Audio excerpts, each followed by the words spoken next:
Bienvenue sur Renaissance émotionnelle, le podcast dédié à ceux qui cherchent à transformer leur vie, à trouver un sens au milieu du chaos et à retrouver un pouvoir intérieur.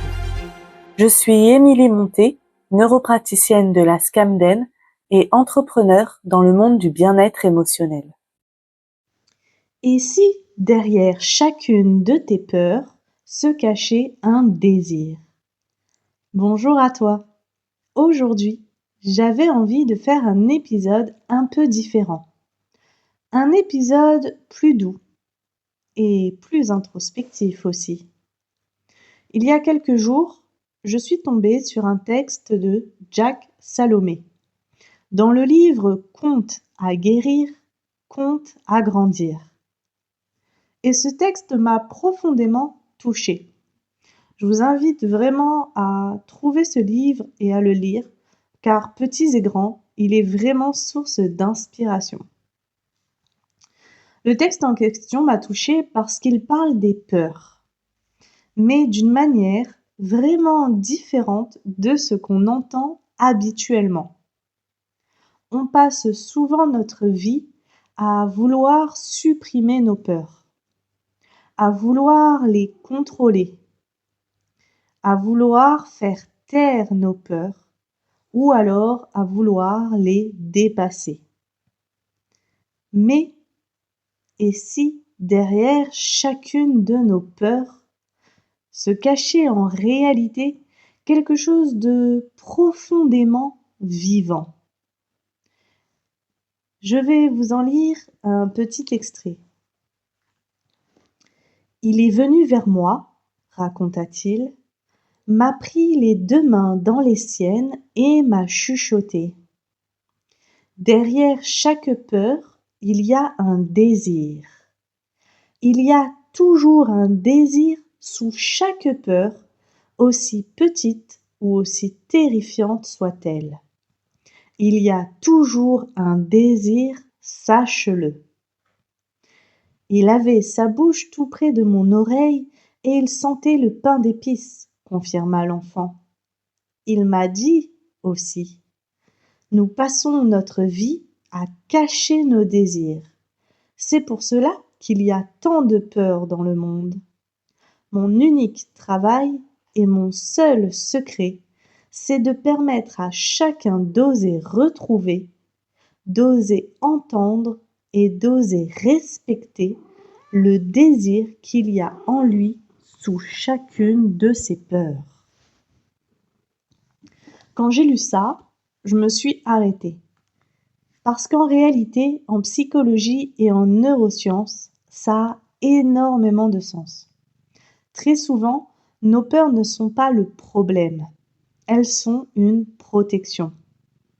Le cerveau apprend à associer certaines situations à du danger. Par exemple, si un enfant n'est pas écouté, alors il apprend que prendre la parole peut devenir dangereux. Si on se sent rejeté, aimer peut devenir dangereux. Si on a été humilié, être vu peut devenir dangereux. Et pourtant, derrière cette peur, il y a toujours un désir. Le désir d'être aimé, d'être entendu, d'être libre, d'être vivant, d'exister pleinement. Mais le système nerveux, lui, se souvient de la douleur. Alors, il protège. Et parfois, il protège tellement qu'il finit par nous empêcher de vivre. Je vais vous lire un autre passage. Le magicien des peurs lui demanda: peux-tu me dire le désir le plus terrifiant qu'il y a en toi? J'ai le désir de ne jamais mourir, murmura l'homme. En effet, c'est un désir terrible et fantastique que tu as là.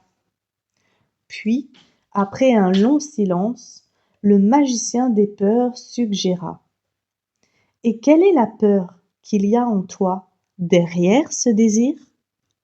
Car derrière chaque désir, il y a aussi une peur qui s'abrite, et parfois même plusieurs peurs.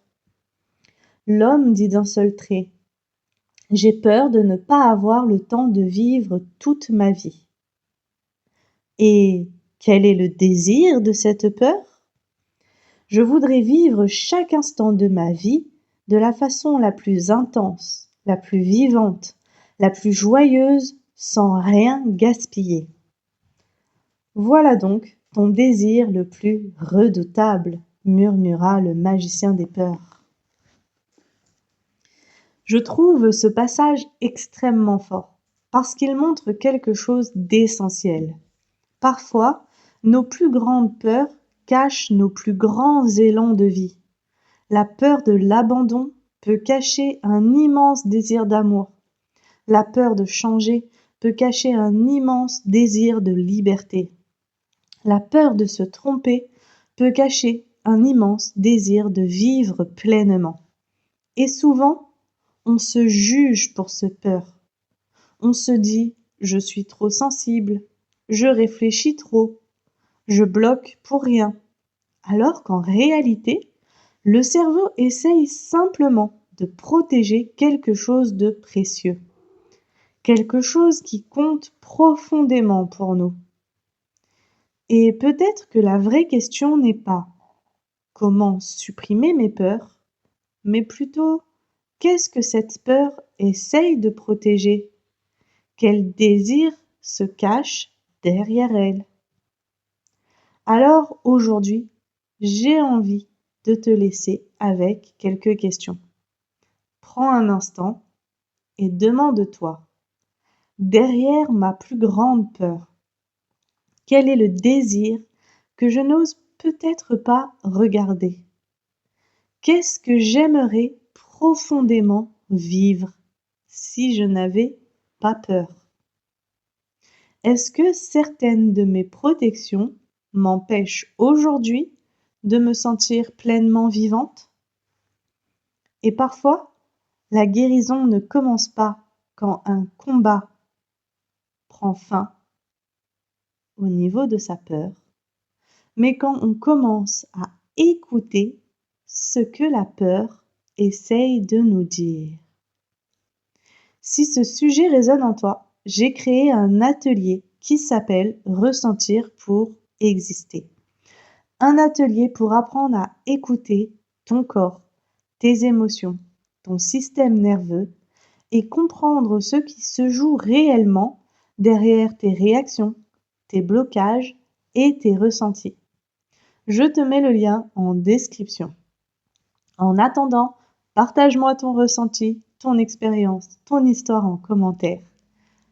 Pense à liker et à t'abonner pour me soutenir et je te dis à très bientôt dans un nouvel épisode de Renaissance émotionnelle.